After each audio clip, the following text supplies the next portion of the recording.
इत्तेहादी हुकूमत से अब तंग आ चुके MQM तो किसी सूरत कबूल नहीं। फवाद चौधरी की प्रोग्राम मेरी जंग में बातचीत, कहा कि MQM के अलावा दीगर इत्तेहादियों को दोबारा कबूल कर सकते हैं।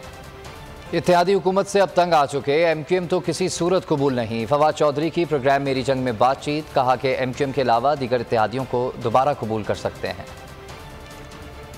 उन्होंने 26 साल जदोजहद की है, बिल्कुल जीरो से एक इतनी बड़ी पार्टी खड़ी की है, तो वो तो अपने अवाम के ताकत के ऊपर ही बिलीव करेंगे। ये हमारी कमिटमेंट्स हैं जो ये हमने पूरी करनी है। जो 25 मई को जो लोगों के साथ नाइंसाफी हुई, जाहिर है कि वो हमारा एक अहम हिस्सा है हमारे इलेक्शन के का भी। हमने वादा किया हुआ है लोगों से कि वो जो लोग जिन्होंने जातियाँ की हैं वो भुगतेंगे, तो जाहिर है उसके ऊपर तो हमने कार्रवाई करें। तो देखते हैं, हादी भी जाहिर है काफी इनसे तंग है। MQM का एक मसला है, MQM इतनी अनपॉपुलर हो गई है कराची में कि उनके साथ बातचीत करने से काफी नुकसान हो सकता है। बाकी जो है उनको देखेंगे इंशाल्लाह। PNP है, PDP है, ये जमातें जो इनके सब्सक्राइब करें और बेल दबाएं ताकि कोई खबर रह न जाए।